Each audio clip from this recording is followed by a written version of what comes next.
தரமா பேசணும். இன்னைக்கு யாரு தரமானவர் நம்ம பேசுவோங்க ஐயா. உதயநிதி ஸ்டாலின் பேசுற சில வார்த்தைகளை உங்க முன்னாடி நான் பேசுறேன். இந்த மாவட்டத்தை சார்ந்த முன்னாள் முதலமைச்சர் அண்ணன் எடப்பாடி பழனிசாமி அவங்களை பத்தி என்ன சொன்னாங்கன்னா, விட்டால் எடப்பாடி பழனிசாமி அவர்கள் சசிகலா அம்மையார் காலுக்குள் ஊர்ந்து சென்றிருப்பார். இவர் எடப்பாடி அண்ணன் பத்தி கொடுக்கிற சர்டிபிகேட். எடப்பாடி பழனிசாமி மோடியை பார்த்தால் படுத்து விடுவார், அமித்ஷாவை பார்த்தால் படித்திடுவார், சசிகலா அம்மாவை பார்த்தால் முட்டி போடுவார்.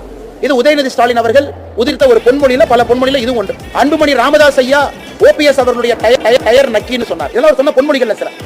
இனிமேல் பாரத பிரதமர் நரேந்திர மோடி அவர்களை 29 பைசா மோடின்னு சொல்லுவேன்.